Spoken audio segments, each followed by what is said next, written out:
मेरे प्यारे कृष्ण भक्तों, हमारे सनातन धर्म में श्रीमद् भगवत गीता और हमारे वेद सनातन धर्म की उच्चतम ज्ञान है। यह स्वयं ईश्वर की वाणी है। हमारा धार्मिक चैनल सनातन धर्म ज्ञान गंगा इन्हीं दोनों वेद और श्रीमद् भगवत गीता का प्रचार करता है। आज हम श्रीमद् भगवत गीता से अध्याय 5 के संपूर्ण सार को सरल रूप में भगवान श्री कृष्ण जी की कृपा से सुनने समझने का प्रयास करते हैं। जय श्री कृष्ण। मेरे प्यारे कृष्ण भक्तों, श्रीमद् भगवत गीता के अध्याय 4 के अंतिम श्लोक में भगवान श्री कृष्ण जी ने अर्जुन को आदेश दिया कि हे अर्जुन, तू युद्ध के लिए खड़ा हो जा और मन से मेरा स्मरण करते हुए तन से कर्तव्य कर्म युद्ध को कर। मेरे प्यारे कृष्ण भक्तों, भगवान श्री कृष्ण जी अर्जुन को यह आदेश इसलिए दे रहे हैं कि क्योंकि वो जानते हैं अर्जुन क्षत्रिय है और क्षत्रिय का धर्म है अधर्म के खिलाफ युद्ध करना। तो भगवान उसको कर्म योग का मार्ग बता रहे हैं। कर्म योग का मार्ग संसार से विरक्त होने का मार्ग नहीं है, बल्कि संसार के फलों को त्याग कर, फलों की इच्छा को त्याग कर, अपने शरीर से कर्तव्य कर्म करते हुए मन से सदैव परमात्मा में मन को रमन करते हुए परमात्मा को पाने की इच्छा करने का मार्ग है। मेरे प्यारे कृष्ण भक्तों, मगर अर्जुन अभी इसके लिए तैयार नहीं है। अर्जुन के मन में कल्याण का भाव तो है, मगर वो ये सोचता है कि मैं अपने परिजनों से युद्ध क्यों करूं, मैं अपने गुरुवर और अपने भीष्म पितामह पर बाण क्यों चलाऊं। इसलिए वो भगवान से कहता है, हे केशव, एक तरफ आप कर्म योग की प्रशंसा करते हैं, दूसरी तरफ आप का ज्ञान योग की प्रशंसा करते हैं, जबकि मेरा कल्याण तो ज्ञान योग से भी संभव है। तो कृपया मेरे लिए बताइए, मेरे लिए हितकारी कौन सा मार्ग है। तो भगवान हंसते हैं और अर्जुन को बोलते हैं कि हे अर्जुन, कल्याणकारी तो दोनों ही मार्ग है। ज्ञान योग भी कल्याणकारी है और कर्म योग भी कल्याणकारी है, और दोनों ही मार्ग का लक्ष्य परमात्मा प्राप्ति है। दोनों ही मार्ग पर चलकर मनुष्य आत्मा का साक्षात्कार करते हुए अपने मन और आत्मा से परमात्मा को प्राप्त करता है। अर्थात ज्ञानी जन ये सत्य देखते हैं कि कर्म योग और ज्ञान योग में एक ही सिद्धि अर्थात परम गति अर्थात परम लक्ष्य मोक्ष की प्राप्ति होती है। मगर अर्जुन, ज्ञान योग से कर्म योग श्रेष्ठ है और सुगम है। मेरे प्यारे कृष्ण भक्तों, भगवान श्री कृष्ण जी ने ऐसा किस लिए कहा, आइए इस पर आज हम विस्तार से चर्चा करते हैं। जय श्री कृष्ण। मेरे प्यारे कृष्ण भक्तों, श्रीमद् भगवत गीता के अध्याय 5 में भगवान श्री कृष्ण जी अर्जुन के माध्यम से हम सब मनुष्यों को यह रहस्य बताते हैं कि चाहे मनुष्य कर्म योग के मार्ग पर चले, चाहे ज्ञान योग के मार्ग पर चले, मनुष्य को एक ही सिद्धि प्राप्त होती है। अर्थात मनुष्य अपने आत्मा का साक्षात्कार करते हुए अपने मन और आत्मा से परमात्मा को प्राप्त करके परम सिद्धि अर्थात मोक्ष पद पाता है। मगर उसके बावजूद भी कर्म योग का मार्ग ज्यादा श्रेष्ठ और सुगम है, इसलिए क्योंकि बिना कर्म योग को सिद्ध किए हुए ज्ञान योगी बनना बहुत मुश्किल कार्य है। भगवान कहते हैं ये इसलिए मुश्किल है क्योंकि मनुष्य का मन परमात्मा की माया के अधीन है। माया अर्थात सत्व रज तम गुणों के अधीन है। इनके प्रभाव के कारण मनुष्य सीधे ज्ञान योग में बैठकर अपने मन को आत्मा में स्थिर नहीं कर सकता। क्यों? ईश्वर का विधान है कि जब तक मन में माया का प्रभाव है वो मन कभी भी आत्मा का साक्षात्कार नहीं कर सकता। तो मन को जब आत्मा का साक्षात्कार करवाना है तो मनुष्य को तीनों गुणों की माया से मुक्त होना ही पड़ेगा। और भगवान कहते हैं उसके लिए सरल मार्ग है कर्म योग।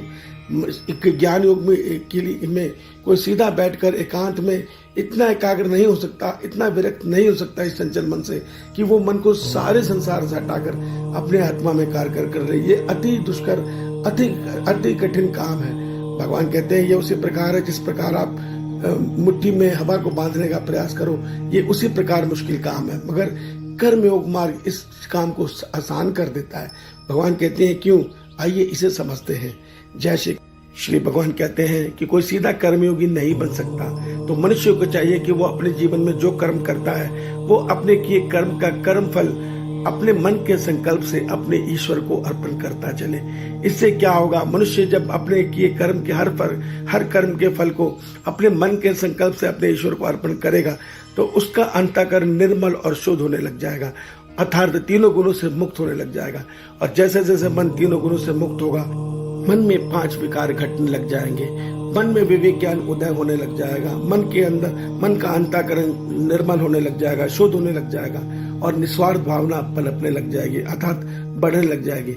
इस प्रकार जब मन पूरी तरह मनुष्य का शुद्ध हो जाता है तो उस मनुष्य को ये सारा संसार विवेक ज्ञान जागृत होने की वजह से एक परमात्मा का अंश आत्मा में नजर आता है। वो हर मनुष्य में परमात्मा का अंश, हर प्राणी में परमात्मा का अंश आत्मा को देखता है और वो उन प्राणियों की सेवा ही परमात्मा की सेवा मानते हुए तन से सदैव संसार सेवा में जीवन जीता है और मन को सदैव अपने ईश्वर में स्थिर रखता है। क्यों?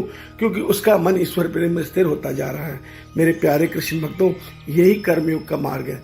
भगवान कहते हैं इस मार्ग पर चलते हुए मनुष्य जल्दी राग द्वेष से मुक्त होकर आसानी से परम सिद्धि अर्थात आत्मा का साक्षात्कार पा लेता है। मेरे प्यारे कृष्ण भक्तों, भगवान कहते हैं कर्मयोग की साधना के लिए मनुष्य के मन का राग द्वेष से मुक्त होना अति आवश्यक है। राग अर्थात मोह, द्वेष अर्थात नफरत।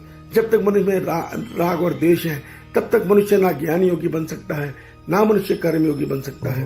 तो उससे मुक्त होने का उपाय यही है कि आप अपने हर कर्म को मन के संकल्प से अपने ईश्वर को उसका फल अर्पण करो। कैसे? हे प्रकृति माँ, ये काम मेरे परमात्मा ने किया है, इसका फल जो भी अच्छा या बुरा है वो मैं अपने ईश्वर को अर्पण करता हूँ। मुझे तो मेरे ईश्वर का प्रेम दे दो बस।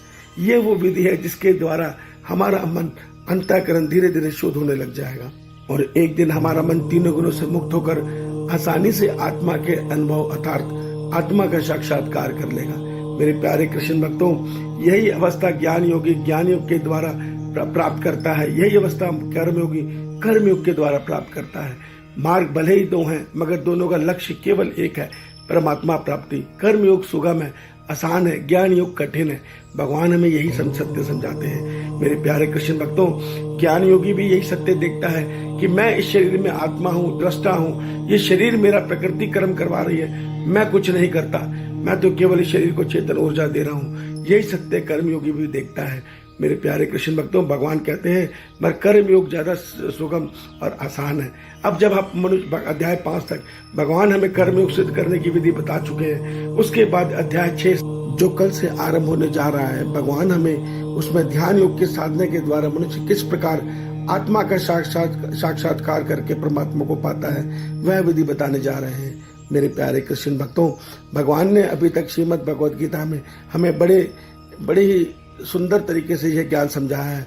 प्रथम भगवान ने हमें हमारे स्वरूप आत्मा के विषय में बताया, फिर हमें भगवान ने कर्म योग के द्वारा हमारा अंतःकरण किस प्रकार परमात्मा की माया से मुक्त हो सकता है, वो कर्म योग विधि बताई। अब भगवान हमारे को कल से ध्यान योग की विधि बताने जा रहे हैं अध्याय 6 में। उस ध्यान योग को करके मनुष्य आसानी से अपने मन को अपने आत्मा से परमात्मा में स्थिर कर सकता है। उसको आप ध्यान से सुनिएगा, समझिएगा, मनन कीजिएगा, क्योंकि गीता का एक एक श्लोक हर मनुष्य के लिए, संसार के प्राणी मात्र के लिए कल्याणकारक है। इस सत्य को समझिए। ईश्वर आप सबका कल्याण करे।